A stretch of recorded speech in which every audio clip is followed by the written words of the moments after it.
제가 기도하고 우리 고난주간 새벽기도 시작하도록 하겠습니다. 지금도 살아계셔서 역사하시는, 그리고 우리를 다스리시며 우리의 모든 것들을 주관하시는 주님, 고난주간이 시작되었습니다. 이 한 주간 우리 새벽기도를 통해서 예수님께서 오신 이유와 우리를 위해 당하신 고난의 의미를 깊이 묵상하기 원합니다.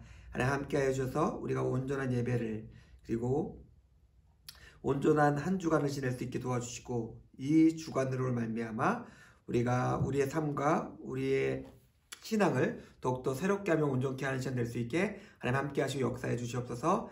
감사드립니다. 예수님의 이름으로 기도드렸습니다. 아멘. 우리가 찬양 드리겠습니다. 찬송가 269장입니다. 찬송가 269장 함께 찬양 드리겠습니다. 찬송가 269장입니다.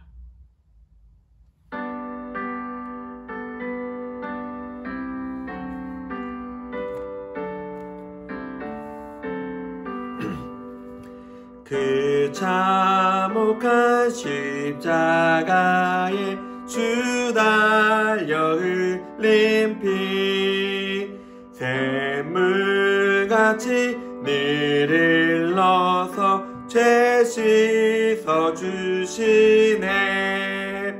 값없어도 다 나와서 내 죄를 고하며 있는보다 더 이도록 참 성결 얻으리. 나 믿노라 나 믿노라 보혈의 공로를,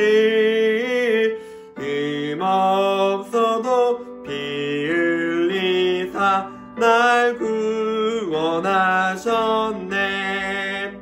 저 흉악한 한강도는 제 죄를 깨달아 죄 없으신 주 예수를 구주로 믿었네. 내 지은 죄 흉악하나 주 예수 믿으며 용서 강도같이 곧 구원 얻으리. 나 믿노라 나 믿노라 보혈 공로를, 힘없어도 피 흘리사 날 구원하셨네. 온 백성의 죄 사하신 하나님 어린 양, 그 십자가 지심으로 온 인류 구했네. 저 영원한 새 나라에 다 같이 모여서 금검은고 한곡조로 새 노래 부르리. 나 믿노라 나 믿노라 그 보혈 공로를, 힘없어도 피 흘리사 날 구원하셨네.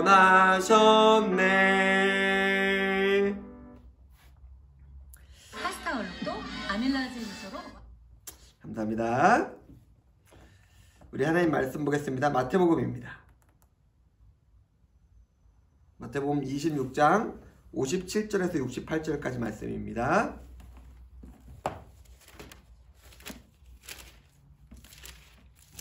마태복음 26장입니다. 마태복음 26장 57절에서 68절까지 말씀입니다.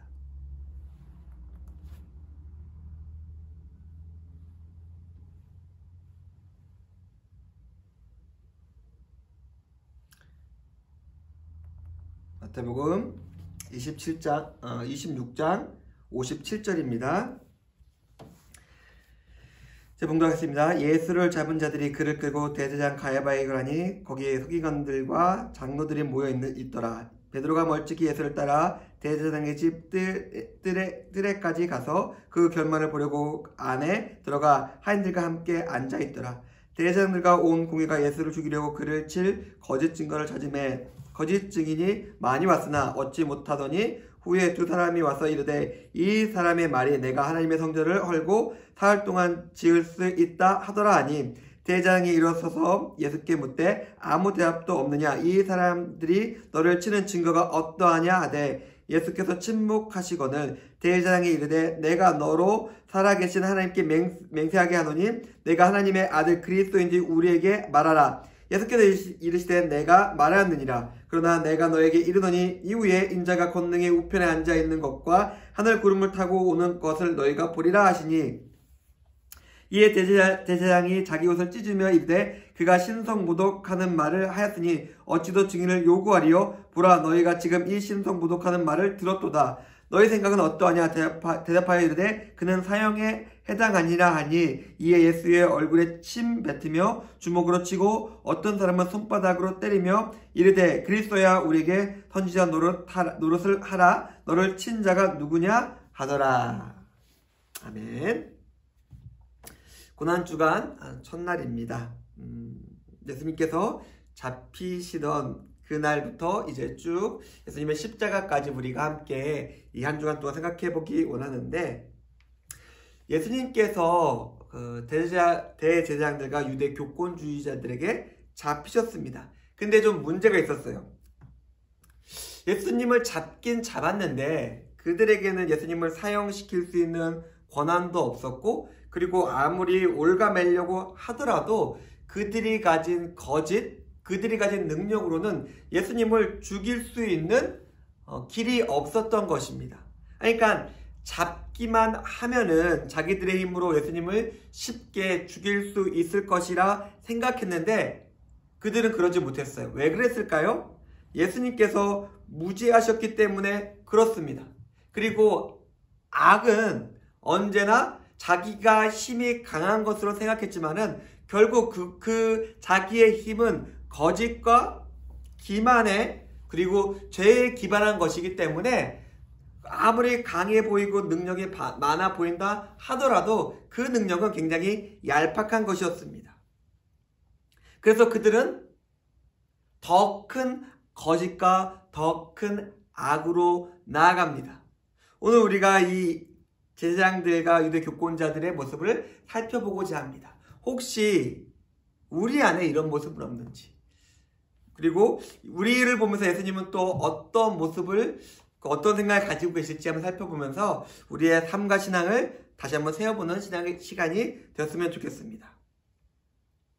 예수님을 체포합니다. 그들은 오랫동안 예수님을 잡고 싶어 했어요. 그래서 예수님을 잡았다라는 소식을 듣고 57절 보니까 사람들이 모여들어요. 제사장들도 오고 서기관들도 오고 장로들이 모여옵니다. 왜요? 이겼다는 얘기를 들으니까 전리품이라고 하기는 그렇지만은 그 승리의 지분에 참여하고자, 이겼으면 거기에 뭔가 떡고물이 있으면 콩고물이 있은 걸 잘 아니까 그것을 나눠 가지기 위해서 사람들이 몰려오고 있습니다. 그리고 그 시간은 한밤중이었어요. 그들도 알고 있었습니다. 자기들이 거짓되며 자기들이 하고 있는 것들이 악하다는 것을 알고 있었기 때문에, 그러면 어떻게 해야 될까요? 문제가 생기기 전에 빨리 처리를 했어야 했어요. 그래서 한밤중에 속전속결로 일을 처리하고자 사람들은 몰려들고 있었습니다. 하지만 그것들은 불의했죠. 불의하다는 것, 악하다는 것, 죄가 있다는 것에는 힘이 있습니다. 그래서 사람들이 그 힘을 보고, 그리고 그 힘을 통해서 얻어지는 이익을 향유하기 위해서 사람들은 몰려듭니다. 우리 또한 그럴 때가 있어요. 뭔가 큰 소리가 나고, 뭔가 사람들이 몰려들고, 뭔가 이익이 있을 것 같고, 뭔가 보이는 피가 번쩍한 것으로서 사람들이 몰려 들어가고 있습니다. 우리도 그것에 휘말릴 수 있습니다. 왜요? 거기에 보면은 이익이 있고 돈이 있고 힘이 있고 승리가 있으며 우리 마음 또한 여전히 악하기 때문에 그렇습니다. 먼저 우리가 이 시간 한 가지를 명확히 했으면 좋겠습니다. 우리는 하나님을 믿는 사람이고 우리는 선과 의를 따라가는 사람이며 그리고 우리는 온전한 하나님의 뜻을 위해서 살아가는 사람들이라는 것입니다. 우리가 악이 번성함과 악이 왕성함을 보고 악의 힘과 악이 주는 승리와 악이 주는 이익에 우리의 눈과 마음이 혹한다면은 우리는 우리의 의지와 상관없이 휩쓸려 들어가서 악에 편승할 수 있음을 동시에 기억했으면 좋겠습니다. 58절에 보면은 베드로가 잠입을 시도하고 있습니다. 오늘 본문에 나오지는 않지만은 예수님을 그 다음에 몇 번 모른다고 부인하고 그 엄청난 실수를 했던 장면이 바로 뒤에 이어져 나오죠. 그런데 베드로가 여기 온 이유가 조금 이상합니다. 58절을 보니까 예수님을 구하기 위해서다, 예수님을 사랑하기 위해서다, 예수님을 변호하기 위해서다, 아니면 예수님과 기꺼이 자기가 호언장담했던 대로 함께 죽겠다 라는 결의에 찬 그 마음으로 온 것이 아니었습니다. 58절에 보니까 결말을 보고 싶어 했습니다. 예수님이 죽나? 어떻게 되지? 너무너무 궁금한데 안 되겠다. 위험하지만 한번 들어가서 한번 확인해 봐야겠다 라는 호기심, 그의 마음의 욕구와 욕망 때문에 지금 베드로는 그 제장의 뜰에 잠입을 시도하고 있었습니다. 방금 전까지 그 몇 시간 전에 감난산에 기도하시는 그 몇 시간 전에 호언장담이나 주대심의 고백은 온데간데 없이 사라지고 그저 인간적인 마음에 이끌려 그는 여기에 왔습니다. 베드로에게는 너무나 중요한 것이 결여되어 있었습니다. 너무나 많은 중요한 것들이 있는데 그가 했던 신앙의 고백이나 그가 호언장담했던 예수님의 충성심이나 예수님에 대한 사랑이나 그 모든 것들은 사라지고 인간적인 마음만이 그에게 남아 있었습니다. 왜? 베드로는 그의 신앙의 고백과 그의 충성과 사랑이 모두 사라졌을까요? 상황에 눌렸기 때문에 그렇습니다. 상황이 편안하고 상황이 안전했을 때는 그는 예수님을 사랑했어요. 예수님이 힘이 있어 보이고 예수님이 능력이 있어 보이고 수많은 사람들이 예수님을 따를 때는 그는 예수님께 충성했습니다. 그런데 예수님이 굉장히 힘이 없어 보이고 사람들이 예수님을 다 싫어하고 예수님을 죽이려 하고 있고 모든 사람들이 사라졌을 때 그의 충성과 그의 사랑과 그의 신앙은 온데간데 없이 사라져 버렸습니다. 그리고 남은 것은 인간적인 이기적인 마음과 욕망밖에 남지 않았습니다. 지금 우리가 아무런 어려움 없이 평안하게 예수님을 믿고 신앙생활을 하고 있습니다. 예수님을 믿는다 말하기 쉽죠. 예수님을 사랑한다 말하기 쉽습니다. 예수님을 위해서라면 무엇이든 하겠다 말하기 쉽습니다. 근데 이런 우리의 고백이 얼마나 힘이 있는 것이며 얼마나 단단한 것이며 얼마나 충성된 것일까요? 과연 우리의 이 신앙과 충성과 사랑은 상황이 바뀌고 내가 뭔가 손해봐야 되고 내가 좀 어려운 처지에 이르게 될 때도 여전히 살아서 역사하는 온전하고 항상적인 것일까요? 아니면 상황에 따라 요동치는 것일까요? 우리가 우리 신앙을 봤으면 좋겠습니다. 예수님이 나에게 모든 것을 주실 것 같은 시간에 예수님을 믿는 건 너무 쉬워요. 기도하면 하나님께서 복도 주신다, 은혜도 주신다, 우리 죽을 때 천국도 들어가게 해주신다. 아우, 예수님 믿는 거 쉽죠. 하지만 그것 때문에 우리가 힘들고 어렵고 고통받는다, 죽게 된다, 손해를 본다 라고 했을 때도 우리가 여전히 예수님을 사랑한다고 고백하는 자들이었으면 좋겠고 예수님께 충성하는 자들이 될 수 있으면 좋겠습니다. 자, 이제 재판이 시작됩니다. 당연히 악의가 맞지 않죠. 이 사람은 이런 말 했는데 다음에 오는 사람은 저런 말 합니다. 그래서 서로 악한 거짓 증언이니까 서로 이야기가 맞지 않아요. 그러니까 아무리 제사장들이 예수님을 죽이고 싶어 하는데 자기가 봐도 이건 아닌 것 같아가지고 계속해서 재판이 지연되고 있습니다. 그들이 아무리 애를 썼지만 그 뜰 안에 있는 모든 말들은 거짓말이었기 때문에 악에 기반한 말들이었기 때문에 하나님이 주신 율법 안에서 그들이 원하는 판결을 내릴 수 없었습니다. 제가 앞에서 계속해서 말씀드렸던 것처럼 악은 힘이 있고 악은 굉장히 커 보이고 악은 굉장히 확장되는 것처럼 보입니다. 능력이 많은 것처럼 보입니다. 하지만은 하나님이 주신 율법, 하나님이 주신 말씀, 하나님께서 만드신 세상의 기초가 모두 하나님의 뜻, 하나님의 공의, 하나님의 하나님께서 우리에게 주신 양심에 있기 때문에 그들은 결국 무너질 수밖에 없어요. 우리는 이것들을 역사에서 볼 수 있고 세상의 정치에서도 볼 수 있습니다. 악은 오래가지 않습니다. 악은 결국 자기 거짓과 자기 욕망과 자기 탐욕과 자기 모순으로 스스로 멸망할 것입니다. 오늘 그것을 우리가 여기서 보고 있는 것이에요. 그러니까 손발이 맞지가 않아요. 왜요? 다 이익이 또 다르니까. 이 사람은 이렇게 거짓말했는데 그럼 이렇게 가야 되는데 사람이 반대로 이렇게 거짓말합니다. 악과 거짓은 자기 이익의 방향성밖에 없기 때문에 중구난방이 될 수밖에 없습니다. 64절에서 65절에 보니까 예수님께서 한심하셔가지고 저 악한 자들과 거짓된 자들의 한심함을 보면서 경고하셔요. 야, 너희들 이렇게 하고 있는데 나중에 내가 마지막 날에 이런 모습으로 너에게 다시 임할 거야 라고 말씀하십니다. 근데 이 말을 듣고 대제사장들과 유대 교권자들은 무서워하는 것이 아니라 엄중한 경고였음에도 좋아하고 있어요. 뭐죠? 됐다. 드디어 자백했다. 이제 예수를 죽일 수 있겠다.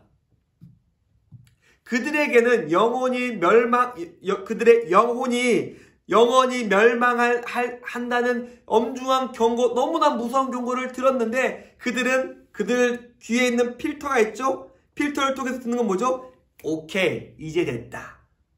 라는 거예요. 마음의 욕심으로 둔화져서 영적인 분별력을 상실했기 때문에 자기 죄로 모든 것을 걸러 듣고 있기 때문에 그들은 그들의 영혼이 영원한 멸망에 이를 수 있다는 경고를 그들이 좋아하고 즐거워하게 되는 지경까지 이르게 되었다는 것입니다. 우리는 저들과 다를까요? 우리는 저들과 비슷합니다. 우리가 원하는 것이 있고 우리가 가지려는 것이 있고 우리가 듣고 싶은 것이 있습니다. 그래서 듣고 싶은 것이 들리면은 그것이 어떤 것인지 모르고 좋아합니다. 좋아. 나의 이익이야. 내가 좋아하는 거야. 내가 원하는 거야. 나의 탐욕과 교만과 이기심에 나의 죄에 기반해서 그것이 좋아 보입니다. 근데 그것은 나의 죄, 나의 정욕, 나의 탐욕, 나의 거짓에 기반한 것이기 때문에 좋을 수가 없어요. 우리 영혼을 망하게 만드는 것입니다. 근데 우리는 그것을 좋아합니다. 너무 큰 모순이죠. 우리는 그것을 분별할 수 있습니다. 말씀을 가지고 분별할 수 있으며 하나님 주신 양심으로 분별할 수 있으며 그리고 우리 안에서 계속해서 우리에게 말씀하시고 인도하시는 성령님의 말씀으로 분별할 수 있습니다. 죄로 우리의 눈과 귀를 어둡게 하지 마십시오. 나의 탐욕과 정욕으로 우리의 마음의 기준과 우리의 생각에 우선순위를 두지 마십시오. 오직 말씀에 이끌리어 주와 동행하면서 그 삶을 살아갑니다. 예수님의 경고를 자백으로 이해한 이들은 이제 예수님을 사형수로 만듭니다. 사형은 결정되고 뜰 안에 있는 모든 자들이 예수님을 조롱합니다. 왜요? 이제 사형수니까 야 이제 너 죽었어 하고 예수님의 뺨을 때리고 예수님의 머리를 때립니다. 어리석은 자들이죠. 죽을 사람이기에 이제 마음껏 때리고 조롱해도 된다고 생각합니다. 우리가 이러진 않을까? 저는 이 말씀을 보면서 우리가 이렇게 살아가고 있지 않은가? 예수님이 우리 삶 속에서 굉장히 무기력한 존재이진 않으신가? 권능의 주여 우리의 삶을 주관하신 주님이 시기보다도 굉장히 연약하고 나약한 존재로 우리가 함부로 해도 되는 존재로 우리가 여기고 있진 않은가? 그런 생각이 들었습니다. 예수님은 굉장히 무기력하시죠. 본문에 보니까 그저 맞으시고 그저 조롱당하십니다. 한마디 한 것도 안 하시고 반항도 하지 않으십니다. 우리가 우리의 마음과 탐욕과 정욕대로 살아갑니다. 근데 예수님께서 아무 말씀하지 않으세요. 아무 말씀하시지 않으시니까 우리는 아무렇게나 해도 된다고 생각하면서 우리 마음대로 살아갑니다. 사실상 이들처럼 예수님을 조롱하고 예수님에게 침을 뱉고 예수님의 따귀를 때리는 것과 똑같은 거예요. 차이가 없어요. 예수님을 굉장히 무기력한 존재로 조롱하고 있습니다. 아무것도 하지 않으시는 걸까요? 우리를 위해서 우리를 사랑하셔서 우리를 구원하시기 위해서 참고 우리를 기다리고 계시는 예수님의 사랑입니다. 사랑하는 성도님들, 우리가 그 사랑을 기억했으면 좋겠습니다. 그 사랑 때문에 예수님께서 이 땅에 오셨고 이런 수치와 조롱과 모욕과 고난과 고통을 당하셨다는 것을 우리가 기억했으면 좋겠습니다. 우리가 잠시 기도하면서 하나님께 나갈 수 있었으면 좋겠는데요. 기억했으면 좋겠어요. 예수님께서 왜 고난당하셨는지, 왜 오늘같이 수치와 모욕을 당하셨는지, 그리고 반대로 악한 자들 또한 우리가 기억했으면 좋겠습니다. 우리가 악한 자들이었습니다. 그리고 우리가 동일하게 악하게 살아갈 수 있습니다. 그것들을 기억하시면서 주님 오늘 하루도 고난주가 시작되는 이 하루를 주님 말씀과 주의 은혜로 온전히 살아갈 수 있게 해달라고 우리 그렇게 기도하면서 하나님께 나가도록 하겠습니다. 잠시 기도하도록 하겠습니다.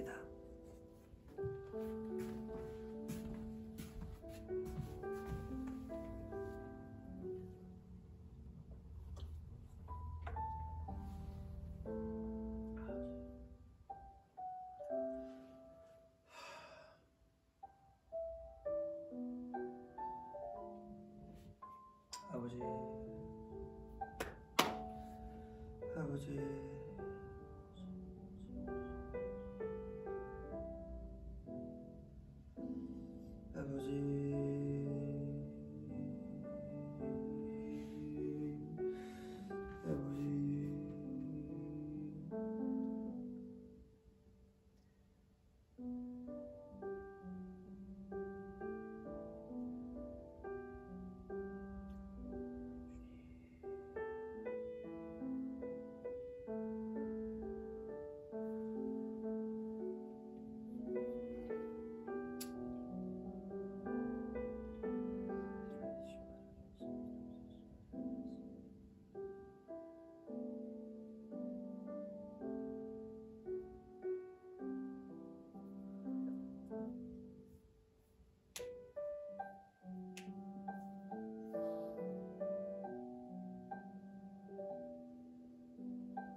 감사합니다.